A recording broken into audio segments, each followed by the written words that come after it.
প্রিয় নবম শ্রেণীর ছাত্রছাত্রী 2025-এর রায়মাটির প্রশ্নবিচিত্রার প্রথম পর্যায়ক্রমিক মূল্যায়নে ইতিহাসের 4 নম্বর স্কুলের সমস্ত প্রশ্নের উত্তরগুলো করে দিলাম। 4 নম্বর স্কুল, ফ্রান্সের আইনসভা হলো পার্লামেন্ট। অপশান এ, ফরাসি জাতীয় মহাসভা আহ্বান করেছিলেন। আহ্বান করা হয়েছিল 5ই মে 1789 খ্রিস্টাব্দে। অপশান ডি, জনগণের সার্বভৌমত্ব তত্ত্বের প্রবক্তা হলেন রুসো। অপশান এ, ফরাসি বিপ্লবকে অভিজাতীয় বিপ্লব বলেছিলেন লেফেভর। অপশান সি, 1795 খ্রিস্টাব্দের সংবিধান অনুসারে ফ্রান্সের শাসন ব্যবস্থাকে বলা হয় ডাইরেক্টরি শাসন। অপশান এ, নেপোলিয়ন কবে ফরাসি জাতির সম্রাট উপাধি গ্রহণ করেছিলেন? 1804 খ্রিস্টাব্দে। অপশান সি, নেপোলিয়ন নীল নদের যুদ্ধে পরাজিত হন নেলসনের কাছে। অপশান ডি, নেপোলিয়ন সমগ্র ফ্রান্সকে কতগুলো প্রদেশে বিভক্ত করেছিলেন? 83টি। অপশান বি, টিলসিটের সন্ধি স্বাক্ষরিত হয়েছিল রাশিয়া ফ্রান্সের মধ্যে। অপশান সি, স্পেনে নেপোলিয়ন শাসক হিসেবে নিয়োগ করেন জোসেফকে। অপশান বি,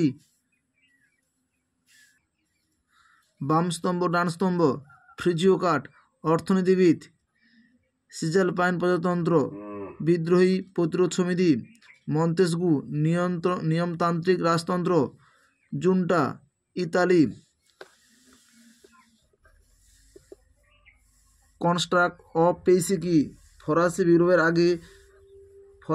আগে যাজকরা যে স্বেচ্ছায় কর দিতেন তাকে কন্ট্রাক্ট অফ পেইসি বলে।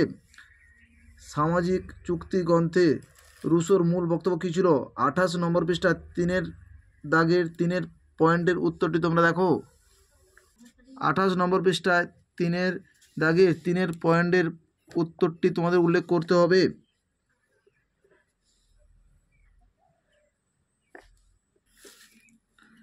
সেপ্টেম্বর হত্যাকাণ্ড কি? 56 নম্বর পৃষ্ঠা 58 দাগের পয়েন্টটি তোমাদের উল্লেখ করতে হবে। 56 নম্বর পৃষ্ঠায় 58 দাগের পয়েন্টটি তোমাদের লিখতে হবে। কনকর্ডাট কত খ্রিস্টাব্দে কাদের মধ্যে স্বাক্ষরিত হয়েছিল?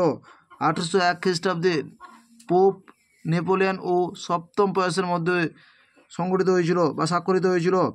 কবে কাদের মধ্যে অ্যামিয়েন্সের সন্ধি স্বাক্ষরিত হয়েছিল? 1802 খ্রিস্টাব্দে ইংল্যান্ড ও ফ্রান্সের মধ্যে অ্যামিয়েন্সের সন্ধি স্বাক্ষরিত হয়েছিল। কনকর্ডাট কত খ্রিস্টাব্দে কাদের মধ্যে স্বাক্ষরিত হয়েছিল? 1800 খ্রিস্টাব্দে নেপোলিয়ন ও পোপ সপ্তম পয়াসের দ্বারা সংগঠিত হয়েছিল। নেপোলিয়ন ও পোপ সপ্তম পয়াসের দ্বারা সংগঠিত হয়েছিল।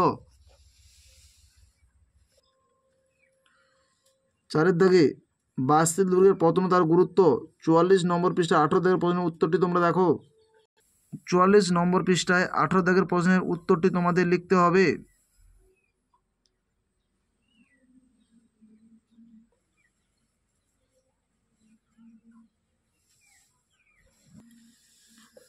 নেপোলিয়ন ছিলেন বিপ্লবের সন্তান। বিপ্লবের অগ্নিময় তরবারি ব্যাখ্যা করো। 88 নম্বর পৃষ্ঠা 12 দাগের প্রশ্নের উত্তরটি তোমাদের লিখতে হবে। 88 নম্বর পৃষ্ঠায় 12 দাগের প্রশ্নের উত্তরটি তোমাদের লিখতে হবে।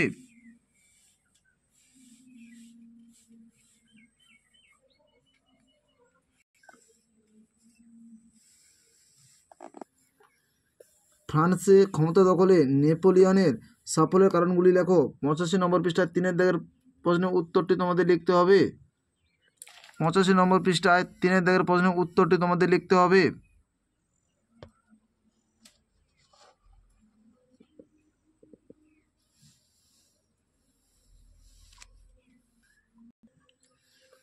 ফ্রান্সে সন্ত্রাসের শাসন চালু হওয়ার কারণগুলি কী কী? রায়মাটির সরকার 47 নম্বর পৃষ্ঠায় 26 দাগের প্রশ্নের উত্তরটি তোমাদের লিখতে হবে। 47 নম্বর পৃষ্ঠায় 26 দাগের প্রশ্নের পয়েন্টটি তোমাদের লিখতে হবে।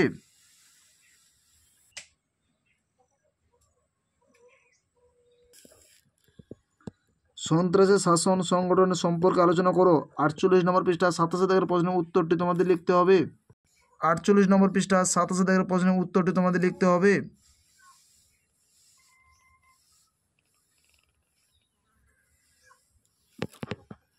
নেপোলিয়নের বিভিন্ন সংস্কারগুলি উল্লেখ করো।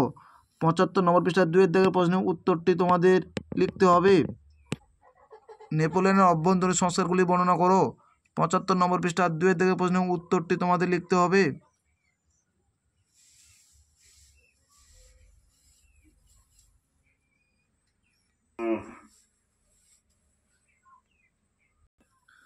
আমাদের ভিডিওটি যদি তোমাদের ভালো লাগে তাহলে তোমরা লাইক করো, শেয়ার করো। আমাদের চ্যানেলে নতুন হয়ে থাকলে চ্যানেলটিকে সাবস্ক্রাইব করে পাশে থাকা বেল আইকনটিকে ক্লিক করো। আমাদের ভিডিও ছাড়ার সঙ্গে সঙ্গে সবার আগে তোমাদের কাছে পৌঁছে যাবে।